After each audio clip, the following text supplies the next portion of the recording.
Welcome to Sandra's Sisterhood. I'm Carrie. This is a YouTube channel for the single and for the childless, not by choice person. We're doing a question and answer video today, just random questions about being childless, not by choice.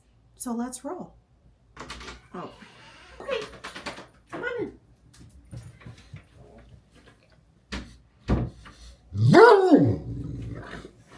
No, you gotta be quiet if you're in here.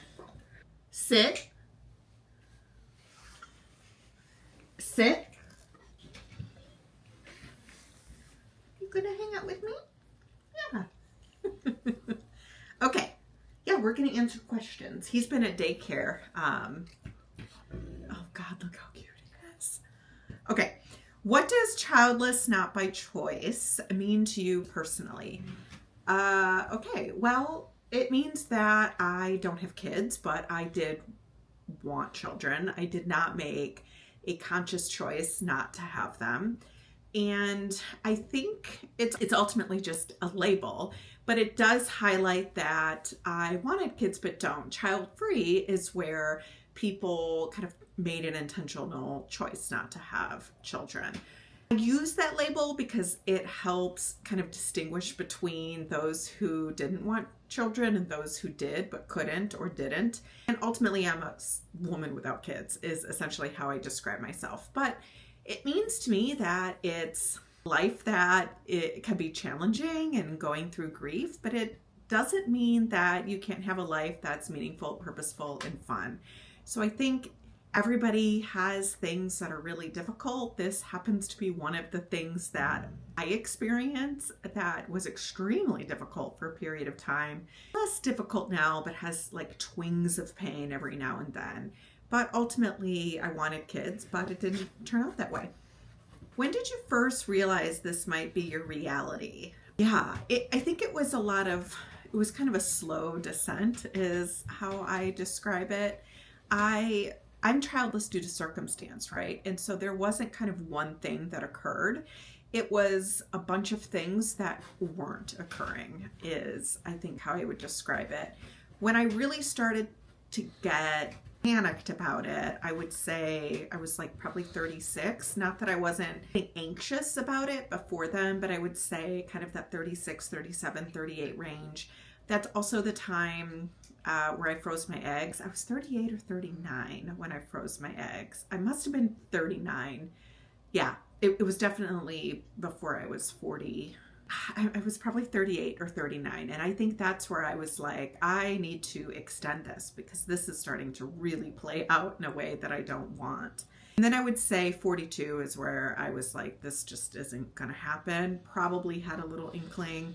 And then I ended up having to have a hysterectomy when I was 43 or 44. I had already kind of gone through like, I'm not going to have kids, but that was sort of like the final sort of piece. Like there isn't going to be a lot of hope for that anymore. Even if I found somebody and I could use the eggs, now I wasn't going to be able to carry a child, which, if I had found the right person, I might have looked into a surrogate a little bit more, but I would say in that like 32, not 32, in that 42 year range is when I was like, oh, I don't think this is going to happen. It was hard. It was very, very hard. Turning 40 was really, really hard. It was like where I started to panic, I would say, but still had some hope because you like hear of people having kids after 40. What's been harder, being single, being childless, or the combination? Interesting question. Being childless, definitely harder. I think I could have more negative self-talk on what it means to be over a certain age and single. I think that's something that could change, whereas childlessness isn't going to change. But I definitely judge myself more and have more negative self-talk at this point in time related to singleness. I'm not even sure how I feel about it. I don't know that I would ever get married again. I am divorced. I got divorced when I was 27. I'm going to be 47 in a couple months, so almost 20 years ago. It's crazy. But I don't know that I would ever get married again. I don't mind living on my own. I don't mind not being married. I think I would like somebody to go do things with, to like have an emotional connection with, but I'm not feeling like, oh, I have to get married. But I think partnership would be nice with the right person. I'm also not feeling like I need to be in partnership because anything is better than being single. No. I do not believe that whatsoever. I don't mind being single, and so I would want a partner to be value add. I would want it to be something that I found enjoyable and that wasn't stressful. Obviously, there'll be some times of that, but ultimately I would want it to be a net positive. Do you feel grief around this, even if life is still good? Yeah, absolutely. I do think that there are moments or certain situations where I feel grief, not like I used to. I'm not stuck in the grief. It's not pervasive. It doesn't cripple me. It doesn't impact my mental health typically. But yeah, I do have times where I still experience grief related to the fact that my life looks different than the way a lot of people's life look at my age. What is the most unhelpful thing people say? Interesting. I think back in the day it was, oh, when you least expect it, it'll happen, for both. Yeah, I just never found that helpful, or giving me lots of tips and advice. Like I have said this in other videos. I guarantee you, if you know somebody who is childless, not by choice, you are not going to tell them something that they haven't already thought of. If you know somebody who is single, you're also not likely going to tell them something that they haven't thought of. If you yourself haven't been single since the 90s, or you yourself haven't been single since pre-online dating, you are probably not going to offer anything that they haven't already thought about. So those are the things that I just don't find helpful. People don't say a lot to me regarding childlessness at this point, because now I think people don't think that there's any hope or that it's going to change. People who are in my life don't say a lot around singleness anymore because I don't invite that in. But yeah, I think tips for dating, I don't find helpful. Like, I'm almost 47 years old. Like, there's nothing new that you're probably gonna add.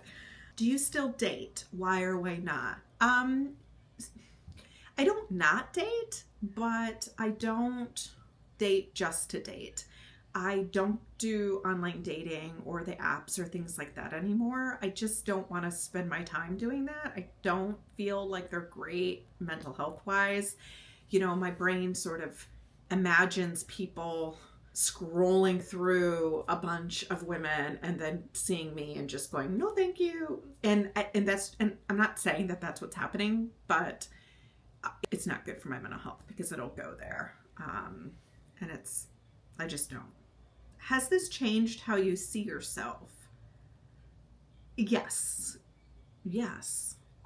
I think for a long time I saw myself as like the only person in the world who didn't have kids or wasn't married. And I saw myself kind of in a negative way around it. As I've gotten older and gotten through some of the grief and worked through it more, now I do see myself as more than just what I don't have. And I actually think it's been really helpful in terms of getting to know myself more, getting to know different aspects of myself, getting to know what I like, what I don't like, feeling more comfortable making decisions, not making decisions based on like trying to find a partner or like this rush to find a partner so I can have kids within like fertility window. So I do think I see myself more as a whole person. I think than somebody who is trying to find a partner, then trying to have kids, then trying to get the house, then trying to get the job. Like, I think those are all ways in which a lot of us are conditioned to think about growing older and adulting. And that isn't the way that I think about that anymore. Now I think about it, how can I make sure I'm taken care of financially? How can I set myself up so I have a balanced life? How can I do things that I also think are fun? What brings me joy? So in that way, I think it's been for the good. Did you ever tie your worth to becoming a partner or a parent? Oh, absolutely. Yes. I think 20s for sure. 30s, absolutely. I had to deconstruct that quite a lot. I'm glad I did. I think I'm happier in the long run for it. I'm not saying I'm necessarily happier because I don't have kids or I'm single, but I think deconstructing self-worth from those things definitely has made me happier in the long run. What would you say to someone who just realized they might be childless by choice? I would say find supports. Online supports are better than no supports. It may feel like you don't have any in-person supports related to this particular topic. I think a lot of us can feel that way. I would say it is something that a lot of people aren't talking about. So you may be surprised if you start to open up a little bit about it, if you're comfortable. A therapist helped me, as well as starting to talk about it through online supports.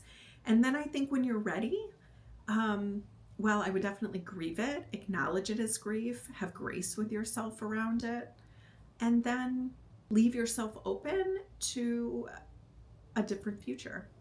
But it's a long process. There's no right or wrong way to process it. It's okay for you to feel the feelings that you're feeling. And there's no sort of statute of limitations for how long you can feel a certain way about it either. But I'm glad you're watching videos, at least, about it. And it's the first step. It's the first step to start to feel connected to a community that can relate a little bit to how you feel. What makes you feel less alone? Dang, that's a good question. I still feel alone sometimes, to be clear. I think we all do when we're dealing with something difficult, something that feels isolating, something that feels othering. My dog makes me feel less alone. Online support groups, online community, this YouTube channel really helps me feel less alone. I would say those are the things. Also, the work that I do in terms of like the journals and the books and the coloring books that I put out for people who are childless, not by choice, that helps me feel less alone. My skill set as a licensed clinical social worker, it's something that I can do and give back and contribute. And so that helps me feel plugged in and that there's meaning and purpose around things, around this in particular. But I also think just trying to connect with others. I'm an introvert, so that's not always easy for me. And I'm not saying getting a dog is right for everybody, but even just going on walks, my dog is a Great Dane, and so he draws some attention. And so even if I'm just having really short, casual conversations, it at least helps me feel less alone, like out in the world per se. But loneliness, I think, is one of the harder feelings to experience. And so I definitely try and use a wide breadth of connections. Like, it's not always necessarily going out, but it might be book clubs or different YouTube videos that you can relate to, meetups, the dog park, walking your dog, going to the same place like a coffee shop every day, trying to kind of find those third places. I keep saying I'm going to do a video on the third place, and I have it scripted. I just need to do it. Thanks for joining on a question and answer video. If you have a question that you would like to ask, feel free to ask it below. And don't forget to subscribe to Saunders Sisterhood for more videos for the single and for the childless, not by choice person. I hope you have a great one.